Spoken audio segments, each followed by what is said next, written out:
Second property വാങ്ങുക എന്നുള്ളത് എത്രത്തോളം പ്രാവർത്തികമാണ്, അത് പോസിബിൾ ആണോ? പ്രോപ്പർട്ടിയുടെ റെന്റിനെ ബേസ് ചെയ്തിട്ടാണ് നമ്മുടെ അഫോർഡബിലിറ്റിയും കാര്യങ്ങളെല്ലാം വരുന്നത്. എത്ര റെന്റ് കിട്ടും, ആ റെന്റ് ഈ വരുന്ന മോർഗേജ് കവർ ആകുമെന്നാണ് ബാങ്ക് മെയിൻലി നോക്കുന്നത്. ഓക്കെ, അപ്പോൾ ഈ റെന്റിന് നമ്മൾ ടാക്സ് അടയ്ക്കണമെങ്കിൽ എത്ര അടയ്ക്കണം? ലിമിറ്റഡ് കമ്പനി എന്ന് പറഞ്ഞിട്ട് വേറൊരു കമ്പനിയായിട്ട് ഫോം ചെയ്യും. എന്നിട്ട് ഈ പ്രോപ്പർട്ടി കമ്പനിയുടെ പേര് മേടിക്കും. അപ്പോൾ ഈ ബൈ ടു ലെറ്റും ലെറ്റ് ടു ബൈയും തമ്മിലുള്ള വ്യത്യാസം ഒന്ന് പറയാം. എല്ലാവർക്കും നമ്മുടെ നെസസ് ഓൺ വീൽസിൻ്റെ അടുത്തൊരു വീഡിയോയിലേക്ക് സ്വാഗതം. അപ്പോൾ ഇന്ന് നമ്മൾ വീണ്ടും ഒരു മോർഗേജ് വീഡിയോ ആയിട്ടാണ് വന്നേക്കുന്നത്. അപ്പോൾ കഴിഞ്ഞ ദിവസം നമ്മളൊരു വീഡിയോ ചെയ്തിരുന്നു. അപ്പം ഫസ്റ്റ് ടൈം ബയേഴ്സിന് വീട് വാങ്ങുന്നതിനെക്കുറിച്ച് അറിയേണ്ട കാര്യങ്ങളൊക്കെയാണ്. അപ്പോൾ അന്ന് നമ്മളോട് കാര്യങ്ങളൊക്കെ എക്സ്പ്ലെയിൻ ചെയ്തത് നമ്മുടെ എബിനാണ്. അപ്പോൾ ഇന്ന് നമ്മളൊരു സെക്കൻഡ് പ്രോപ്പർട്ടി അല്ലെ ബൈ ടു ലെറ്റ് അതിൻ്റെ കാര്യങ്ങളൊക്കെയാണ് ഡിസ്കസ് ചെയ്യാൻ പോകുന്നത്. അപ്പം ഫസ്റ്റ് വീഡിയോ കാണാത്തവർക്ക് വേണ്ടി നമ്മുടെ എബിനെ ഒന്നുകൂടെ പരിചയപ്പെടുത്താം. Abin, welcome to the video. അപ്പോൾ എബിൻ ഒന്ന് പ്രേക്ഷകർക്ക് വേണ്ടി ഒന്ന് പരിചയപ്പെടുത്താവോ? കഴിഞ്ഞ ദിവസം പറഞ്ഞ പോലെ തന്നെ എൻ്റെ പേര് എബിൻ എന്നാണ്. ഞാൻ മാഞ്ചസ്റ്റർ ബേസ്ഡ് ആണ്. കുറച്ച് നാളുകളായി, ഏകദേശം 4-5 വർഷമായി ഈ മോർഗേജ് ഫീൽഡിലാണ് വർക്ക് ചെയ്യുന്നത്. ലൈഫ് ലൈൻ പ്രൊട്ടക്ട് ലിമിറ്റഡ് ആണ് ഞങ്ങളുടെ കമ്പനി. ഞങ്ങൾ കഴിഞ്ഞ വീഡിയോ പറഞ്ഞ പോലെ തന്നെ സർവീസ് കംപ്ലീറ്റ്ലി ഫ്രീ ആയിട്ടാണ് നൽകുന്നത്. കഴിഞ്ഞ ദിവസം പറഞ്ഞത് നമ്മുടെ ഫസ്റ്റ് ടൈം ബയറാണ്. ഇന്ന് നമുക്ക് ബൈ ടു ലെറ്റ് അല്ലെങ്കിൽ അഡീഷണൽ പ്രോപ്പർട്ടി മേടിക്കുന്നതിനെക്കുറിച്ച് നമുക്ക് ഇന്ന് കുറച്ച് കാര്യങ്ങൾ ഡിസ്കസ് ചെയ്യാം. ഇപ്പോഴത്തെ ഒരു സാഹചര്യത്തിൽ ഒരു സെക്കൻഡ് വീട് അല്ലെങ്കിൽ ഒരു സെക്കൻഡ് പ്രോപ്പർട്ടി വാങ്ങുക എന്നുള്ളത് എത്രത്തോളം പ്രാവർത്തികമാണ്, അത് പോസിബിൾ ആണോ, ആണെങ്കിൽ എത്രത്തോളം പോസിബിൾ ആണ് എന്നുള്ളതൊന്ന് പറയാമോ? ഇത് അതിൻ്റെ അകത്തൊരു കാര്യം എന്ന് പറഞ്ഞാൽ പോസിബിൾ അല്ലാത്ത കാര്യങ്ങളൊന്നുമില്ല, അറിയാമല്ലോ. അപ്പം ഇൻട്രസ്റ്റ് റേറ്റ് ഇപ്പോൾ ഹൈ ആണ്, നേരത്തെ പോലെ. എന്നാലും കഴിഞ്ഞ വർഷങ്ങളിലെ വെച്ച് നോക്കുമ്പോൾ കുറച്ച് കുറഞ്ഞിട്ടുണ്ട്. അപ്പം ബൈ ടു ലെറ്റ് നമ്മളിവിടെ ഇരിക്കുന്നത് തന്നെ ബിസിനസ് ചെയ്യുക അല്ലെങ്കിൽ ആൾക്കാരെ കൊണ്ട് മേടിപ്പിക്കുക എന്നുള്ള ഉദ്ദേശത്തോടെയാണ്. പക്ഷേ അത് മാത്രമല്ല, ഒരു ഫ്രണ്ട്ലി ആയിട്ട് നമ്മൾ സംസാരിക്കുമ്പോഴും ഇൻട്രസ്റ്റ് റേറ്റ് ഹൈ ആയി നിൽക്കുമ്പോൾ നമുക്ക് എപ്പോഴും പ്രോപ്പർട്ടി വില കുറഞ്ഞ് കിട്ടും. അതാണ് അതിൻ്റെ അകത്തെ ഏറ്റവും പ്രധാനപ്പെട്ടൊരു കാര്യം. ഇപ്പോൾ 200-ന് കിട്ടുന്ന പ്രോപ്പർട്ടി ആണെങ്കിൽ ആരും മേടിക്കാനില്ലെങ്കിൽ അത് 170-കോ 180-കോ കിട്ടും. അപ്പം ഇൻട്രസ്റ്റ് ഒരു കൂടി നിൽക്കുന്നത് പെർമനൻ്റ് ആയിട്ടുള്ള കാര്യമല്ല. മേ ബി നാളെ അടുത്ത ദിവസങ്ങളിലൊക്കെ കുറയാനുള്ള സാധ്യത കൂടുതലാണ്. അപ്പം എപ്പോഴും നമുക്ക് അഡീഷണൽ പ്രോപ്പർട്ടി മേടിക്കുന്നത് നല്ലതാണ്. അതൊരു പ്രോപ്പർട്ടിക്ക് അതനുസരിച്ച് ഓരോ വർഷവും റേറ്റ് കൂടും, അതിനൊരു അപ്രീസിയേഷൻ ഉണ്ടാവും. അപ്പോൾ അതെല്ലാം ബെനിഫിറ്റാണ്. അത് നമ്മുടെ ഒരു പോർട്ട്ഫോളിയോയിൽ അതനുസരിച്ചിട്ടുള്ളൊരു ഇൻക്രിമെൻ്റ് ആണ് ഉണ്ടാകുന്നത്. നമുക്ക് അതനുസരിച്ചിട്ടുള്ളൊരു ഗ്രോത്താണ് ഉണ്ടാകുന്നത്. അപ്പോൾ എപ്പോഴും അഡീഷണൽ പ്രോപ്പർട്ടി മേടിക്കുന്നതും ബൈ ടു ലെറ്റ് ചെയ്യുന്നതും അതുപോലെ വാടകയ്ക്ക് വീടുകൾ കൊടുക്കുന്നതൊക്കെ എപ്പോഴും നല്ലൊരു ബിസിനസ്സായിട്ട് പ്രോപ്പർട്ടിയിലാണ് ഈ UK കൂടുതലും ആൾക്കാർ ഇൻവെസ്റ്റ് ചെയ്യുന്നതും. അതൊരു നല്ലൊരു വെൽത്ത് ക്രിയേഷൻ ആയിട്ടാണ് ആൾക്കാർ കാണുന്നത്. അപ്പം അഡീഷണൽ പ്രോപ്പർട്ടി മേടിക്കുന്നത് എപ്പോഴും നല്ലൊരു കാര്യമാണ്. ഓക്കെ, അപ്പം ഞാനിപ്പം ഫസ്റ്റ് ടൈം ബയറായിട്ടൊരു വീട് വാങ്ങിച്ചു. ഇനി എത്ര നാൾ കഴിയണം സെക്കൻഡ് പ്രോപ്പർട്ടി വാങ്ങാൻ, അങ്ങനെ ഒരു കണക്കുണ്ടോ? അല്ലെങ്കിൽ സെക്കൻഡ് പ്രോപ്പർട്ടി വാങ്ങാനായിട്ട് എനിക്ക് ഇനി എന്തൊക്കെ എലിജിബിലിറ്റീസ് ആണ് ഉണ്ടാകേണ്ടത്? ഓക്കെ, ഇതും നേരത്തെ പറഞ്ഞ പോലെ തന്നെ, കഴിഞ്ഞ വീഡിയോ പറഞ്ഞ പോലെ തന്നെ ലെൻഡറുടെ വിവേചന അധികാരത്തിൽപ്പെട്ടൊരു കാര്യമാണ്. അവരാണ് ക്രൈറ്റീരിയാസ് നോക്കുന്നത്. അപ്പം സെക്കൻഡ് പ്രോപ്പർട്ടിക്ക് എപ്പോഴും നമ്മൾ ഡിപ്പോസിറ്റ് കൂടുതലായിരിക്കും. ഫസ്റ്റ് പ്രോപ്പർട്ടി നമ്മൾ മേടിക്കുമ്പോൾ 5%, 10% ഒക്കെ നമ്മൾ കണ്ടു, പല ഓപ്ഷൻസ് കണ്ടു. സെക്കൻഡ് പ്രോപ്പർട്ടിക്ക് എപ്പോഴും ഡിപ്പോസിറ്റ് കൂടുതലായിരിക്കും. 20% ചില ബാങ്കുകളൊക്കെ ഉണ്ട്, പക്ഷേ കുറച്ച് ബുദ്ധിമുട്ട്, നമുക്ക് ട്രൈ ചെയ്യാമെന്ന് മാത്രമേ ഉള്ളൂ. 25% ആണ് മെയിൻലി എല്ലാ ബാങ്കുകളും പറയുന്നത്. അതിൽ തന്നെ ഇപ്പം PR ഇല്ലാത്ത ആൾക്കാരൊക്കെ ആണെങ്കിൽ അവർ 25 തരണമെന്നില്ല, കുറച്ചുകൂടെ കൂടുതൽ വേണമെന്ന് പറയും. പക്ഷേ PR ഒക്കെ ഉണ്ടെങ്കിൽ നമുക്ക് ഒരുപാട് ലെൻഡേഴ്സ് ഉണ്ട്. അത് നമുക്ക് 25%-ലും അതാ ഞാൻ പറഞ്ഞ 20%-ലും PR ഉണ്ടെങ്കിൽ നമുക്ക് ട്രൈ ചെയ്യാൻ പറ്റും. അതിനുള്ള ഓപ്പർച്യൂണിറ്റീസും ഓപ്ഷൻസും നമുക്കുണ്ട്. ഡിപ്പോസിറ്റ് ആണ് ബൈ ടു ലെറ്റിൻ്റെ അകത്ത് മെയിൻലി ഉള്ള കാര്യം. പിന്നെ പ്രോപ്പർട്ടി വാല്യുവേഷനും കാര്യങ്ങളൊക്കെ രണ്ടാമത്തെ കാര്യം. അതൊക്കെ വാല്യൂ അത്ര ഇല്ലെങ്കിൽ വീണ്ടും നമ്മൾ ഡിപ്പോസിറ്റ് കൂട്ടിയിടേണ്ടി വരും. ഇതാണ് മെയിൻലി ആൾക്കാരുടെ ബൈ ടു ലെറ്റ് മേടിക്കുന്ന അല്ലെങ്കിൽ അഡീഷണൽ പ്രോപ്പർട്ടി മേടിക്കുന്നത് ഡിപ്പോസിറ്റ് ആണ് ഏറ്റവും കൂടുതൽ ശ്രദ്ധിക്കേണ്ട ഒരു കാര്യം. സെക്കൻഡ് പ്രോപ്പർട്ടി വാങ്ങാനായിട്ടുള്ള ഡിപ്പോസിറ്റ് റെഡിയാണ്. ഇപ്പോൾ ഫസ്റ്റ് പ്രോപ്പർട്ടി നമ്മൾ വാങ്ങുമ്പം നമുക്ക് ബാങ്ക് എത്രത്തോളം കിട്ടുന്നുള്ളത് നമ്മുടെ ജോലിയും ഇൻകമും ഒക്കെ അപേക്ഷയാണ്. ഇപ്പോൾ സെക്കൻഡ് പ്രോപ്പർട്ടി മേടിക്കുമ്പോൾ ഓൾറെഡി എനിക്ക് മോർഗേജ് ഉണ്ട്, വലിയൊരു എമൗണ്ട് ഞാൻ അടയ്ക്കാനുണ്ട്. അപ്പോൾ അതൊക്കെ കാരണം എനിക്ക് ലോൺ കുറച്ചേ കിട്ടത്തുള്ളൂ. അപ്പോൾ അതിൻ്റെ കാര്യങ്ങൾ എങ്ങനെയാണ്? ഇതെന്ന് പറഞ്ഞാൽ ബൈ ടു ലെറ്റ് എന്ന് പറഞ്ഞിട്ടുണ്ടെങ്കിൽ ഇതൊരു വേറൊരു എൻറ്റിറ്റിയാണ്. ഇത് ഫസ്റ്റ് ടൈം ബയർ എന്ന് പറഞ്ഞാൽ വേറൊരു ഓപ്ഷനാണ്. ഇത് ബൈ ടു ലെറ്റ് എന്ന് പറഞ്ഞാൽ ഇത് ആക്ച്വലി ആ പ്രോപ്പർട്ടിയുടെ റെൻറ്റിനെ ബേസ് ചെയ്തിട്ടാണ് നമ്മുടെ അഫോർഡബിലിറ്റിയും കാര്യങ്ങളെല്ലാം വരുന്നത്. അതായത് നമ്മൾ ഫസ്റ്റ് പ്രോപ്പർട്ടി റെന്റിന് കൊടുക്കുന്നു. ഫസ്റ്റ് പ്രോപ്പർട്ടി റെന്റിന് കൊടുത്തിട്ട് വേണമെങ്കിൽ അഡീഷണൽ അന്നേരം അത് വേറെ രണ്ടാമത്തെ വാങ്ങി ബൈ ടു ലെറ്റ്. നമ്മൾ ഈ രണ്ടാമത്തെ പ്രോപ്പർട്ടി മേടിച്ച് വാടകയ്ക്ക് കൊടുക്കുന്നതിനെ കുറിച്ച് നമ്മൾ സംസാരിക്കുന്നത്. ആദ്യത്തെ പ്രോപ്പർട്ടി റെന്റിന് കൊടുത്തിട്ട് രണ്ടാമത്തെ റെസിഡൻഷ്യൽ വാങ്ങുന്നതിനെ അത് ലെറ്റ് ബൈ ഓൺ, അത് വേറെ ഓപ്ഷനാണ്, വേറെ രീതിയിലാണ് അത് ചെയ്യുന്നത്. അങ്ങനെ നമുക്ക് ചെയ്യാൻ പറ്റും. പക്ഷെ ഇതെന്ന് പറഞ്ഞാൽ നമ്മളിപ്പം രണ്ടാമത്തെ പ്രോപ്പർട്ടി മേടിക്കുന്ന സമയത്ത് നമ്മുടെ ജോലിയും കാര്യങ്ങളെല്ലാം നോക്കും, അതൊരു കാര്യം. അതിനേക്കാളും കൂടുതൽ ആ മേടിക്കുന്ന പ്രോപ്പർട്ടിക്ക് എത്ര മന്ത്ലി ഇൻകം ഉണ്ടാവും, അല്ലെങ്കിൽ എത്ര റെന്റ് കിട്ടും, ആ റെന്റ് ഈ വരുന്ന മോർഗേജ് കവർ ആവുമെന്നാണ് ബാങ്ക് മെയിൻലി നോക്കുന്നത്. അതാണ് പ്രധാനപ്പെട്ട കാര്യം. ഡിപ്പോസിറ്റും കാര്യങ്ങളും അതാണ്. ഇപ്പം അത്രയും കവർ ആവത്തില്ലെങ്കിൽ ഡിപ്പോസിറ്റ് വീണ്ടും കൂട്ടിയിടേണ്ടി വരും. അതാണ് ഞാൻ നേരത്തെ പറഞ്ഞല്ലോ, ഫസ്റ്റ് ടൈം ബയർ എന്ന് പറഞ്ഞാൽ 5% 10%ഒക്കെ മേടിക്കാം. അത് ആ പ്രോപ്പർട്ടി വാല്യൂ ഇല്ലെങ്കിൽ അതിന് പല ഓപ്ഷൻസും കാര്യങ്ങളുണ്ട്. പക്ഷെ ഇവിടുത്തെ കാര്യം എന്ന് പറഞ്ഞാൽ ഇപ്പം ആ റെന്റും കൊണ്ട് ആ പ്രോപ്പർട്ടിയുടെ മോർഗേജ് അടഞ്ഞു പോകണം. അവർ ആ ഫുൾ എമൗണ്ട് മാത്രം കാണത്തില്ല, കാരണം നാളെ ഇൻട്രസ്റ്റ് കൂടുകയും കാര്യങ്ങളെല്ലാം ചെയ്യും. അതിന്റെ കാൽക്കുലേഷനൊക്കെ വേറെയുണ്ട്. അപ്പം ബൈറ്റ്ലെറ്റ് എന്ന് പറയുമ്പോൾ നമുക്ക് കിട്ടുന്ന ഇൻകം കൊണ്ട് അത് അടഞ്ഞു പോകണം. പിന്നെ ബാങ്ക് പ്രോപ്പർട്ടി വാല്യുവേഷൻ നടത്തി 8 ഡിപ്പോസിറ്റ് നോക്കിയിട്ടാണ് ഇവർ നമുക്ക് മോർഗേജ് തരുന്നത്. ഓക്കെ. അപ്പോൾ നമ്മൾ ഈ ബൈ ടു ലെറ്റ് പ്രോപ്പർട്ടി വാങ്ങുമ്പോൾ ഇപ്പം നമ്മൾ ഫസ്റ്റ് ടൈം ബയറിന് ആവശ്യമായതിൻ്റെ കൂട്ട് ഡിപ്പ്, അതുപോലെ mortgage adviser, solicitor, stamp duty ഒക്കെ അടയ്ക്കേണ്ട അങ്ങനത്തെ കാര്യങ്ങളെല്ലാം സെയിം ആണോ? ഇതെല്ലാം വേണം ആക്ച്വലി. ഇപ്പോൾ ഡിപ്പ് വേണം. ഡിപ്പ് എന്ന് പറഞ്ഞാൽ ഇതേപോലെ തന്നെ ഡിസിഷൻ പ്രിൻസിപ്പിൾ നമ്മൾ ഈ ബാങ്ക് നമ്മുടെ ക്രൈറ്റീരിയാസ് എല്ലാം വെച്ചിട്ട് ഇൻകം, അതുപോലെ അവിടുന്ന് കിട്ടുന്ന റെന്റ്, ഇതെല്ലാം വെച്ച് പ്രോപ്പർട്ടിയുടെ വാല്യൂ എല്ലാം വെച്ച് ഡിപ്പ് ട്രൈ ചെയ്യും. അത് വേണം, ഡിപ്പ് വേണം. അതുപോലെ സോളിസിറ്ററും വേണം. സോളിസിറ്ററാണ് നേരത്തെ, ഈ സോളിസിറ്റേഴ്സ് ആണ് ഈ വർക്കുകളെല്ലാം, ഈ ലീഗൽ വർക്കുകളെല്ലാം കംപ്ലീറ്റ് ചെയ്യേണ്ടത്. അതിപ്പം സെല്ലർക്കും ഒരു സോളിസിറ്റർ ഉണ്ടാവും, ബയർക്കും ഒരു സോളിസിറ്റർ ഉണ്ടാവും. രണ്ട് വർക്കും ഈ സോളിസിറ്റേഴ്സ് ആണ് എൻക്വയറീസ് ഒക്കെ അങ്ങോട്ടും ഇങ്ങോട്ടും ചോദിച്ച് കംപ്ലീറ്റ് ചെയ്യാനുള്ള കാര്യങ്ങളെല്ലാം ചെയ്യുന്നത്. അപ്പോൾ അതും വേണം. മോർഗേജ് അഡ്വൈസർ നമ്മൾ തന്നെയാണ് ഈ കാര്യങ്ങളൊക്കെ ചെയ്യേണ്ടത്. നേരത്തെ പറഞ്ഞ പോലെ തന്നെ ഇതിൻ്റെ പേപ്പർ വർക്ക്സ് എല്ലാം തീരും. പിന്നെ സ്റ്റാമ്പ് ഡ്യൂട്ടി പ്രധാനപ്പെട്ട ഒരു കാര്യമാണ്. സ്റ്റാമ്പ് ഡ്യൂട്ടി ബൈക്ക്ലെറ്റ് ആകുമ്പോൾ അതിന് സ്റ്റാമ്പ് ഡ്യൂട്ടി അടയ്ക്കണം. നേരത്തെ നമുക്ക് ഫസ്റ്റ് ടൈം ബയർക്ക് സ്റ്റാമ്പ് ഡ്യൂട്ടി 3 ലക്ഷം വരെ സ്റ്റാമ്പ് ഡ്യൂട്ടി വേണ്ടായിരുന്നു. ഇത് നമ്മൾ സ്റ്റാമ്പ് ഡ്യൂട്ടി അടയ്ക്കണം, ത്രൂ ഔട്ട് അടയ്ക്കണം. എത്രയാണ് അതിൻ്റെ സ്ലാബ് ഉണ്ട്, അത് സൈറ്റിലുണ്ട് കൃത്യമായിട്ട്. അത് ഗവൺമെൻറ് ഓരോ സമയത്തും വ്യത്യാസം വരും. ഈ കഴിഞ്ഞ ഗവൺമെൻറ്റിൽ ആദ്യമൊക്കെ 3% ആയിരുന്നു. പിന്നെ ഇപ്പം ഈ ഗവൺമെൻറ് മാറി വന്നപ്പോഴത്തേക്കിനും അവരത് മാറ്റി, അത് ത്രൂ ഔട്ട് ആദ്യം തൊട്ടേ 5% അടയ്ക്കണം. അങ്ങനെ ഒത്തിരി ചേഞ്ചസ് ഉണ്ട്. അത് എനി ടൈം ചേഞ്ചസ് വ്യത്യാസം വരുത്താം. അപ്പം സ്റ്റാമ്പ് ഡ്യൂട്ടി പ്രധാനപ്പെട്ട ഒരു കാര്യമാണ്, കാരണം അത് ബിസിനസ് ആണല്ലോ. ബിസിനസ്സിനെ സ്റ്റാമ്പ് ഡ്യൂട്ടി അടച്ചേ മുന്നോട്ട് നീക്കാൻ പറ്റൂ. അപ്പോൾ നമ്മുടെ ഈ ബൈറ്റ്ലെറ്റ് പ്രോപ്പർട്ടിയിൽ നിന്ന് നമുക്കൊരു ഇൻകം കിട്ടുമല്ലോ, റെൻറ്റ്. അപ്പോൾ ഈ റെൻറ്റിന് നമ്മൾ ടാക്സ് അടയ്ക്കണമെങ്കിൽ എത്ര അടയ്ക്കണം? കറക്റ്റ്, നല്ല ചോദ്യം അത്. കാരണം നമുക്ക് കിട്ടുന്ന റെൻറ്റിന് ഇപ്പം എന്താണെങ്കിലും ഇവിടെ ഉള്ള എല്ലാവരും നമ്മളെല്ലാവരും ജോലി ചെയ്യുന്നവരായിരിക്കും. നമുക്കൊരു ഇൻകം ഉണ്ടാവും.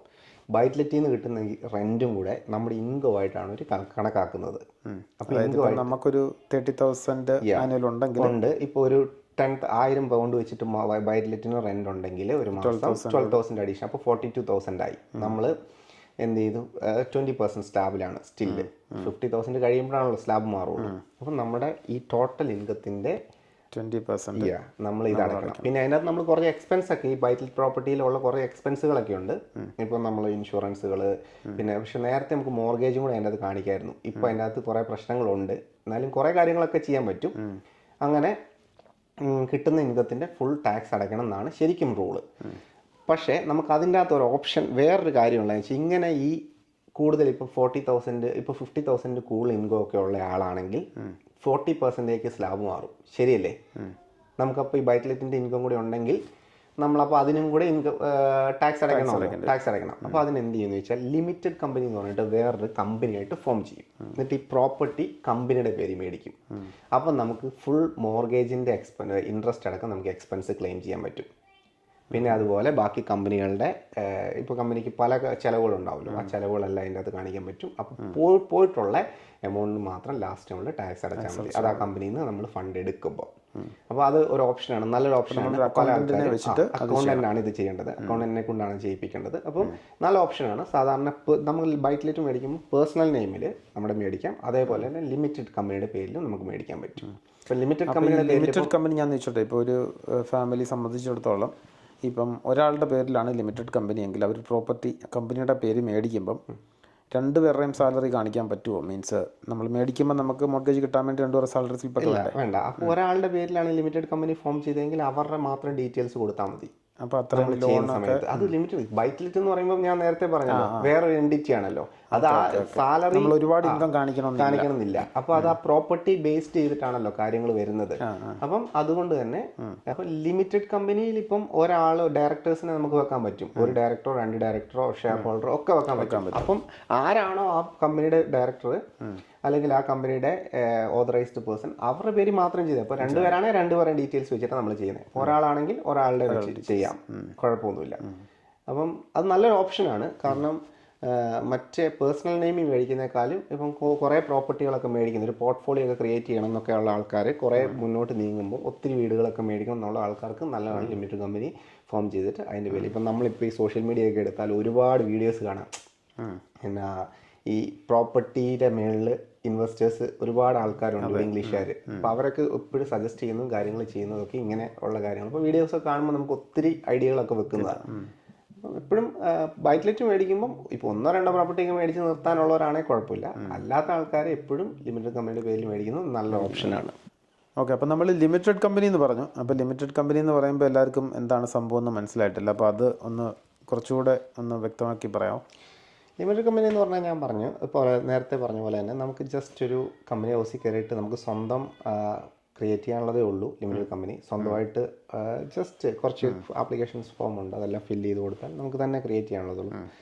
ചിലർ അക്കൗണ്ട് തന്നെ വെച്ച് ചെയ്യും, അങ്ങനെയുള്ളവർക്ക് അങ്ങനെയും ചെയ്യാം. ഒരു 50 കൊണ്ടോ മറ്റോ ചിലവുള്ളൂ നമുക്ക് ലിമിറ്റഡ് കമ്പനി ഫോം ചെയ്യാൻ വേണ്ടി. ലിമിറ്റഡ് കമ്പനി ആർക്കും ചെയ്യാം, അതൊരു പ്രശ്നമുള്ള കേസല്ല. പക്ഷേ ഇപ്പം PR ഇല്ലാത്ത ഒരാൾക്ക് ബാങ്ക് ലോൺ തരണമെങ്കിലാണ് ഏത് മോർഗേജുമായിട്ട് ബന്ധപ്പെട്ട് ബൈറ്റ്ലെറ്റിന് വേണ്ടി ലോൺ തരണമെങ്കിൽ ലിമിറ്റഡ് കമ്പനിയിലേക്ക് ലോൺ തരാൻ അവർ ക്രൈറ്റീരിയാസ് നോക്കുമ്പോൾ ചിലപ്പോൾ ബുദ്ധിമുട്ടാണ്. പക്ഷേ ലിമിറ്റഡ് കമ്പനി ആർക്കും ക്രിയേറ്റ് ചെയ്യാം, ഫോം ചെയ്യാം, ഒരു കുഴപ്പമില്ല. ലോൺ കിട്ടണമെങ്കിൽ നമുക്ക് ആ ലിമിറ്റഡ് കമ്പനി പേരിൽ ലോൺ തരണമെങ്കിൽ ബാങ്കുകൾ ക്രൈറ്റീരിയാസ് ചെക്ക് ചെയ്യുമ്പോൾ PR വേണം. അതാണ് അതിനകത്ത് ഒരു കുഴപ്പം. അല്ലാത്ത ആൾക്കാർക്ക് ഇപ്പോൾ ഞാൻ ഇവിടെ വന്ന PR ഇല്ലെങ്കിൽ നമുക്ക് ബൈറ്റ്ലെറ്റ് മേടിക്കുന്നതിന് കുഴപ്പമില്ല. പക്ഷേ ഡിപ്പോസിറ്റ് 25% കിട്ടാൻ പാടായിരിക്കും ചില മിക്ക ലെൻഡേഴ്സും. കാരണം അവർക്ക് റിസ്ക് കൂടുതലാണല്ലോ. അതുകൊണ്ട് അവർ ചിന്തിക്കുന്ന പ്രോപ്പർട്ടിക്ക് വില കുറഞ്ഞു പോയാലോ അങ്ങനെയൊക്കെ ചിന്തിക്കും. അതുകൊണ്ടൊക്കെയാണ്. പിന്നെ അതുപോലെ കിട്ടുന്ന ഇൻകത്തിന് ഫുൾ ടാക്സ് അടയ്ക്കും. അത് ടാക്സ് അടയ്ക്കണം. അത് എന്താണെങ്കിലും ഞാൻ പറഞ്ഞല്ലോ, അതിപ്പം ലിമിറ്റഡ് കമ്പനി അല്ലാത്ത കേസിൽ കിട്ടുന്ന ഇൻകത്തിന് ഫുൾ ടാക്സ് അടച്ചേ നമുക്ക് മുന്നോട്ട് പോകാൻ പറ്റുള്ളൂ. അതായത് അതിൻ്റെ എക്സ്പെൻസ് കുറച്ച് കാണിക്കാം. പക്ഷേ ലിമിറ്റഡ് കമ്പനി നമുക്ക് അതിൻ്റെ ഒരു പോസിറ്റീവ് എന്നാന്ന് ചോദിച്ചാൽ നമുക്ക് മോർഗേജ് ഇൻട്രസ്റ്റ് അതിൻ്റെ അകത്ത് എക്സ്പെൻസ് ആയിട്ട് കാണിക്കാൻ പറ്റും. അപ്പം കൂടുതൽ ലിമിറ്റഡ് കമ്പനി ബെനിഫിറ്റഡ് ആവുന്നതെന്ന് പറഞ്ഞാൽ നമുക്ക് ഈ ഹയർ ടാക്സ് പേയേഴ്സിന് ഇപ്പോൾ 50,000 മേലോട്ട് ഇൻകം ഉള്ള ആൾക്കാർക്ക് കിട്ടുന്നതിൻ്റെ അകത്ത് ഫുൾ എമൗണ്ട് ടാക്സ് അടയ്ക്കാനല്ലേ ഉണ്ടാകത്തുള്ളൂ. അങ്ങനെയുള്ള ആൾക്കാർക്കാണ് കൂടുതൽ ലിമിറ്റഡ് കമ്പനി ബെനിഫിറ്റ് ആവുന്നത്. പിന്നെ ലിമിറ്റഡ് കമ്പനിയുടെ കാര്യത്തിൽ നമ്മൾ വേറെ അതിൻ്റെ മെയിൻ്റെനൻസ് കാര്യങ്ങൾ അതിപ്പം നമ്മൾ കൃത്യമായിട്ട് ഇയർലി ടാക്സ് റിട്ടേൺ കൊടുക്കണം. അതിപ്പോൾ സെൽഫ് എംപ്ലോയ്ഡ് നമ്മൾ കഴിഞ്ഞ വീഡിയോയിൽ പറഞ്ഞ പോലെ തന്നെ സെൽഫ് എംപ്ലോയ്ഡ് ആയിട്ടുള്ള ആൾക്കും ഇപ്പം ടാക്സ് റിട്ടേൺ കറക്റ്റായിട്ട് ചെയ്യണം. അത് ഇതുപോലെ തന്നെ അക്കൗണ്ടൻറ്റ് ഏൽപ്പിക്കണം. ഇതിന് കുറച്ചും കൂടെ എമൗണ്ട് ചിലപ്പം സെൽഫ് എംപ്ലോയ്ഡ് നോർമലി ഇവിടെ ആൾക്കാർ ചാർജ് ചെയ്യുമ്പം സെൽഫ് എംപ്ലോയ്ഡിന് ചിലപ്പോൾ 150 ആണെങ്കിൽ ചില ലിമിറ്റഡ് കമ്പനിക്ക് 300 ഒക്കെ ചാർജ് ചെയ്യും. ജനറലി ഉള്ളതാണ്. ഇതൊക്കെ നമുക്ക് തന്നെ സ്വന്തം ചെയ്യാനുള്ളതൊക്കെ ഉള്ളൂ. പക്ഷേ എന്നാലും മിക്കതും അക്കൗണ്ട് തന്നെ വെച്ചിട്ടാണ് കാര്യങ്ങൾ ചെയ്യുന്നത്. ഇതാണ് അതിനെക്കുറിച്ച് പറയാനുള്ളത്. ലിമിറ്റഡ് കമ്പനിയെ കുറിച്ച് പറയാനുള്ളത് ഇത്രയേ ഉള്ളൂ. അപ്പോൾ ഈ ബൈറ്റ്ലെറ്റും ലെറ്റ് ബൈയും തമ്മിലുള്ള വ്യത്യാസം ഒന്ന് പറയാമോ? ഓക്കെ, അത് എന്നാന്ന് വെച്ചാൽ നമ്മൾ ഇത്രയും നേരം സംസാരിച്ചത് ബൈറ്റ്ലെറ്റിനെ കുറിച്ചാണ്. അതായത് നമ്മളിപ്പോൾ ഒരു വീട്ടിൽ താമസിക്കുന്നു, പുതിയൊരു പ്രോപ്പർട്ടി നമ്മൾ അഡീഷണൽ പ്രോപ്പർട്ടി മേടിച്ചിട്ട് അത് റെൻ്റ് ഔട്ട് ചെയ്യുന്നതിനെ കുറിച്ചാണ് നമ്മൾ സംസാരിച്ചത്. അതാണ് ബൈറ്റ്ലെറ്റ് എന്ന് പറഞ്ഞ പരിപാടി. ഇനി ലെറ്റ് ബൈ എന്ന് പറഞ്ഞാൽ നമ്മളിപ്പോൾ ഓൾറെഡി ഒരു വീട്ടിൽ താമസിക്കുകയാണ്. ഇപ്പോൾ അത് കുഞ്ഞു വീടോ അങ്ങനെ. ഇപ്പോൾ പല ആൾക്കാരും UK വന്നു കഴിഞ്ഞിട്ട് കുറച്ച് കഴിഞ്ഞ് കഴിയുമ്പോൾ ആദ്യം കുഞ്ഞു വീടായിരിക്കും മേടിക്കുന്നത്. അവർ കുറച്ച് കഴിഞ്ഞ് കഴിയുമ്പോൾ വലിയ വീട് മേടിച്ച് താമസം മാറും. സിമ്പിളായിട്ട് ഒരു എക്സാമ്പിളായിട്ടാണ് കേട്ടോ പറയുന്നത്. അപ്പം ഈ താമസിക്കുന്ന വീട് നമ്മൾ ലെറ്റ് ചെയ്യുന്നു, എന്നിട്ട് പുതിയ വീട് നമ്മൾ മേടിക്കുന്നത് നമ്മുടെ റെസിഡൻഷ്യൽ വീടായിട്ട് മാറ്റുന്നു. അതിനാണ് ലെറ്റ് ടു ബൈ എന്ന് പറയുന്നത്. താമസിച്ചുകൊണ്ടിരുന്ന വീട് നമ്മൾ വാടകയ്ക്ക് കൊടുക്കാനുള്ള സെറ്റപ്പിലേക്ക് മാറ്റുന്നത്. ബാങ്കിനെ റിപ്പോർട്ട് ചെയ്തിട്ട് അതൊരു ആപ്ലിക്കേഷനായിട്ട് വേണം ചെയ്യാൻ വേണ്ടി. അങ്ങനെ പറഞ്ഞുകൊണ്ടാണ് നമ്മൾ വാങ്ങുന്നത്. അതെ, എന്നിട്ട് പുതിയത് മേടിക്കുന്നത് നമ്മൾ ലെറ്റ് ടു ബൈ ഓൺവേർഡ് എന്നതിന് പറയുന്നത്. ലെറ്റ് ടു ബൈ എന്ന് പറഞ്ഞിട്ട് എന്നിട്ട് പുതിയത് മേടിക്കുന്നത് നമ്മൾ താമസിക്കാനുള്ള റെസിഡൻഷ്യലായിട്ട് നമ്മൾ മേടിക്കും. ഇതാണ് ബൈറ്റ്ലെറ്റും ലെറ്റ് ബൈയും തമ്മിലുള്ള ഡിഫറൻസ്. അപ്പോൾ ഈ ബൈറ്റ്ലെറ്റും ലെറ്റ് ബൈയും മോർഗേജ് പ്രോസസ്സും കാര്യങ്ങളൊക്കെ സെയിം ആണോ? അതുപോലെ നമ്മുടെ സ്റ്റാമ്പ് ഡ്യൂട്ടിയും ബാക്കി ഫീസുകളും കാര്യങ്ങളും എല്ലാം സെയിം ആണോ? ഇൻട്രസ്റ്റ് അങ്ങനെയുള്ള കാര്യങ്ങളൊക്കെ എന്തെങ്കിലും വ്യത്യാസം ഉണ്ടോ എന്ന് പറയാം? അതിന് വ്യത്യാസമുണ്ട് ഓരോന്നിനും. അതായത് ഇപ്പം 2 ആപ്ലിക്കേഷനാണ് പറഞ്ഞല്ലോ. പുതിയത് നമ്മൾ മേടിക്കുമ്പോൾ നമ്മൾ ആ താമസിക്കുന്ന വീടിന് ഒന്നും ചെയ്യണ്ട ബൈറ്റ്ലെറ്റ് മേടിക്കുമ്പോൾ. അപ്പോൾ കാരണം ഒരു സോളിസിറ്ററിന് ഒരെണ്ണത്തിൻ്റെ പേപ്പർ വർക്ക്സും കാര്യങ്ങളും ഉണ്ടാകത്തുള്ളൂ. പക്ഷെ മറ്റ് നമ്മൾ ലെറ്റ് ബൈ എന്ന് പറഞ്ഞു കഴിയുമ്പം എന്താ പറയണ്ടേ, നമ്മൾ താമസിക്കുന്ന വീട് ലെറ്റിലേക്ക് മാറ്റുന്നു, പുതിയത് മേടിക്കുന്നത് റെസിഡൻഷ്യലാണ്. അപ്പോൾ അത് രണ്ട് സോളിസിറ്റേഴ്സിൻ്റെ വർക്കുകളൊക്കെ ഉണ്ട്. അപ്പോൾ അത് എക്സ്പെൻസീവാണ്, കുറച്ചും കൂടെ കൂടുതലാവും, ചിലവ് കൂടുതലാവും. സ്റ്റാമ്പ് ഡ്യൂട്ടിയും രണ്ടിനും വ്യത്യാസമുണ്ട്. അപ്പോൾ രണ്ട് രീതിയിൽ അത് ഞാൻ പറഞ്ഞ പോലെ നമ്മൾ ഓരോ സമയത്തും വ്യത്യാസങ്ങൾ വരാം. ഇപ്പോൾ ഗവൺമെൻറ്റിൻ്റെ സൈറ്റിൽ അവർ കൃത്യമായിട്ട് എക്സ്പ്ലെയിൻ ചെയ്തിട്ടുണ്ട്. അതനുസരിച്ച് നമ്മൾ സ്റ്റാമ്പ് ഡ്യൂട്ടിയും കാര്യങ്ങളെല്ലാം അടയ്ക്കണം. ലീഗൽ വർക്കുകൾ സോളിസിറ്റേഴ്സിൻ്റെ ഇപ്പം ഞാൻ പറഞ്ഞല്ലോ, സോളിസിറ്റേഴ്സ് നേരത്തേത് ഇതുപോലെയൊക്കെ തന്നെ രണ്ടിനും രണ്ട് പ്രൊസീജിയറാണ്, രണ്ട് പ്രോസസ്സാണ്. അവരത് സോളിസിറ്റേഴ്സ് സാധാരണ പോലെ ചെയ്യും. ഇതാണ് വ്യത്യാസങ്ങൾ വരുന്നത് രണ്ടും തമ്മിൽ. ഇങ്ങനെ മേടിക്കുമ്പോൾ നമുക്ക് ആദ്യത്തെ വീട് കമ്പനിയുടെ പേരിലോട്ട് മാറ്റാനോ അങ്ങനെ എന്തെങ്കിലും? അങ്ങനെയും ചെയ്യാൻ പറ്റും. അപ്പോൾ ലെറ്റ് ബൈ ചെയ്യുന്ന സമയത്ത് നമുക്ക് ആദ്യത്തെ വീട് കമ്പനിയുടെ പേരിലേക്ക് മാറ്റാൻ പറ്റും. അപ്പം അങ്ങനെ ചെയ്യുമ്പോൾ അത് അവിടെ ഒരു സെയിലായിട്ടാണ് നടക്കുന്നത്. അപ്പോൾ അതിന് സ്റ്റാമ്പ് ഡ്യൂട്ടി അടയ്ക്കണം. അങ്ങനെ കുറച്ച് കാര്യങ്ങളുണ്ട്. അങ്ങനെയും ചെയ്യാൻ പറ്റും, അങ്ങനെ ആൾക്കാർ ചെയ്യുന്നവരുണ്ട്. അപ്പോൾ ഇത് സ്റ്റാമ്പ് ഡ്യൂട്ടി കഴിഞ്ഞിടയ്ക്ക് കുറച്ച് കൂടുതൽ അവർ കുറച്ച് റേറ്റ് അതിൻ്റെ സ്ലാബൊക്കെ മാറ്റി കുറച്ച് കൂടുതലായതുകൊണ്ടാണ് ഇപ്പം സ്റ്റാമ്പ് ഡ്യൂട്ടി കുറച്ച് കൂടുതലായിട്ട് നിൽക്കുന്നത്. സ്റ്റാമ്പ് ഡ്യൂട്ടി കുറവാനുള്ള സമയത്ത് ഇത് പല ആൾക്കാരും ഇങ്ങനെയൊക്കെ ചെയ്യും, എന്നിട്ട് കമ്പനിയുടെ പേരിലേക്ക് മാറ്റും. അങ്ങനെ ഒത്തിരി പരിപാടികൾ ഇതിനകത്ത് ചെയ്യുമായിരുന്നു. പക്ഷേ അങ്ങനെ വേണമെങ്കിൽ നമുക്ക് ചെയ്യാം, കുഴപ്പമൊന്നുമില്ല. ഇതെല്ലാത്തിനും ഓപ്ഷൻസ് ഉണ്ട്, അങ്ങനെ ചെയ്യുന്നതുകൊണ്ട് കുഴപ്പമൊന്നുമില്ല. പക്ഷേ അത് ഓരോ ലെൻഡറിനെ ഡിപ്പെൻഡ് ചെയ്തിരിക്കും. അതാണ് ഏറ്റവും പ്രധാനപ്പെട്ട ഒരു കാര്യം. ഇപ്പം ഞാൻ നേരത്തെ പറഞ്ഞ പോലെ തന്നെ ഇപ്പം PR ഇല്ലാത്ത ആളാണെങ്കിൽ ആ സമയത്ത് നമ്മൾ മാറ്റുമ്പം അത് കമ്പനിയുടെ പേരിലേക്ക് മാറ്റാൻ ലെൻഡർ സമ്മതിക്കണമെന്നില്ല. മനസ്സിലായോ? അങ്ങനെ അത് ലെൻഡറിൻ്റെ നേരത്തെ പറഞ്ഞ പോലെ തന്നെ അവരുടെ ക്രൈറ്റീരിയ മീറ്റ് ചെയ്യുന്നുണ്ടോ എന്ന് നമ്മൾ പ്രത്യേകം ശ്രദ്ധിക്കണം. അപ്പോൾ എപ്പോഴും നമ്മൾ ഇങ്ങനെയുള്ള കാര്യങ്ങളെല്ലാം ഒരു മോർഗേജ് അഡ്വൈസേഴ്സുമായിട്ട്, അതെ, മോർഗേജ് അഡ്വൈസേഴ്സിനെ മാത്രമല്ല സോളിസിറ്ററും വേണം, അതുപോലെ പല അക്കൗണ്ടന്റ് വേണം, അങ്ങനെ പല കാര്യങ്ങളുണ്ട്. മോർഗേജ് അഡ്വൈസേഴ്സ് എന്നാലും ഓൾമോസ്റ്റ് ഇതിന്റെ എല്ലാ കാര്യങ്ങളും ആ ഭാഗം വരെയുള്ള കാര്യങ്ങൾ കൃത്യമായിട്ട് മോർഗേജായിട്ട് ബന്ധപ്പെട്ട എല്ലാ കാര്യങ്ങളും അവർക്ക് പറഞ്ഞുതരാൻ സാധിക്കും. അപ്പോൾ ലെൻഡേഴ്സ് എന്താണെന്നും കൂടെ ഒന്ന് വ്യക്തമായിട്ട് പറയാം. അത് നമ്മുടെ ബാങ്കുകളെ നമ്മൾ പറയുന്നതാണ് ലെൻഡേഴ്സ് എന്ന് പറയുന്നത്. ബാങ്കുകൾ മാത്രമല്ല ബിൽഡിംഗ് സൊസൈറ്റികളും പെടും. ഇപ്പോൾ ഈ നമ്മൾ ഒരു എക്സാമ്പിൾ പറയുവാണെങ്കിൽ ബാങ്കുകൾ എന്ന് പറയുമ്പം നമ്മുടെ ഹൈ സ്ട്രീറ്റ് ലെൻഡേഴ്സ് എന്നാണ് അതിന് പറയുന്നത്. ഹൈ സ്ട്രീറ്റ് ലെൻഡേഴ്സ് എന്ന് പറയുന്നത് ഹാലിഫാക്സ്, ബാർക്ലേസ്, നാറ്റ്വെസ്റ്റ് ഇങ്ങനെയുള്ള ഇതിനെയാണ് നമ്മൾ ഹൈ സ്ട്രീറ്റ് ലെൻഡേഴ്സ് എന്ന് പറയുന്നത്. അത് ബാങ്കുകളെയാണ് പറയുന്നത്. മറ്റേത് ലെൻഡേഴ്സാണ് ബിൽഡിംഗ് സൊസൈറ്റികൾ എന്ന് പറയും. ഇപ്പോൾ ബിൽഡിംഗ് സൊസൈറ്റികൾ പറഞ്ഞാൽ അതും ലെൻഡേഴ്സ് എന്നാണ് പറയുന്നത്. അത് ജനറലി ഉള്ളൊരു വാക്കാണ് ലെൻഡേഴ്സ് എന്ന്. അപ്പോൾ ഈ ബിൽഡിംഗ് സൊസൈറ്റികൾ എന്ന് പറഞ്ഞാൽ Skipton building society, Principality building society, Hinckley and Rugby, അങ്ങനെ ഒത്തിരി എണ്ണങ്ങളുണ്ട്. അതിന് നമ്മൾ പറയുന്നത് ലെൻഡേഴ്സ് തന്നെയാണ്. അപ്പോൾ ഇത് ജനറലി പറയുന്നതുകൊണ്ടാണ് ലെൻഡേഴ്സ് നമ്മൾ പറഞ്ഞത്. നോർമലി പറയുമ്പോൾ ഒരു ബാങ്കുകൾ അതുപോലെയൊക്കെ തന്നെയാണ് ഈ സാധനങ്ങൾ വരുന്നത്, ഇതിൻ്റെ അകത്ത് പെടുന്നത്. അപ്പം നമ്മുടെ സെക്കൻഡ് പ്രോപ്പർട്ടി വാങ്ങുന്നതിനെക്കുറിച്ചും ബൈറ്റ് എന്താണെന്നുള്ളതും ലെറ്റ് ടു ബൈ എന്താണെന്നുള്ളതെല്ലാം നമ്മുടെ എബിൻ നമുക്ക് വളരെ വ്യക്തമായിട്ട് എക്സ്പ്ലെയിൻ ചെയ്ത് തന്നിട്ടുണ്ട്. അപ്പോൾ താങ്ക് യു എബിൻ. അപ്പോൾ നമ്മുടെ ഈ സെക്കൻഡ് പ്രോപ്പർട്ടിയെക്കുറിച്ച് ഇനി എന്തെങ്കിലും ഡൗട്ടൊക്കെ ഉണ്ടെങ്കിൽ നമ്മുടെ താഴെ കമൻസായിട്ട് ഇട്ട് കഴിഞ്ഞാൽ എബിൻ അതിന് റിപ്ലൈ തരുന്നതായിരിക്കും. എബിൻ്റെ ഡീറ്റെയിൽസും കാര്യങ്ങളൊക്കെ നമുക്ക് താഴെ കൊടുക്കാം. അപ്പം കൂടുതൽ അഡ്വൈസ് വേണ്ടവർക്ക് എബിനെ ഏത് സമയത്ത് വേണമെങ്കിലും കോൺടാക്റ്റ് ചെയ്യാവുന്നതാണ്. അപ്പം നമ്മുടെ വീഡിയോ ഒക്കെ ഇഷ്ടപ്പെട്ടെങ്കിൽ എല്ലാവരും ഒന്ന് ലൈക്ക് ചെയ്യുക. അപ്പം thank you for watching. Abin എന്തെങ്കിലും പറയാനുണ്ടോ? Thank you. നേഴ്സസ് ഓൺ വീൽസിനോടുള്ള പ്രത്യേകം നന്ദി അറിയിക്കുന്നു. Thank you. നേരത്തെ പറഞ്ഞ പോലെ തന്നെ എനി ടൈം നിങ്ങൾക്ക് ഞങ്ങളെ കോൺടാക്റ്റ് ചെയ്യാവുന്നതാണ്. ഞങ്ങൾ തികച്ചും സൗജന്യമായിട്ട് നിങ്ങളുടെ സർവീസുകൾ നൽകുന്നതാണ്. നിങ്ങൾക്ക് എല്ലാവർക്കും അനേകം വീടുകൾ മേടിക്കാൻ സാധിക്കട്ടെ എന്ന് മാത്രം ഈ സമയത്ത് ആശംസിക്കുന്നു. Thank you so much. Thank you. By.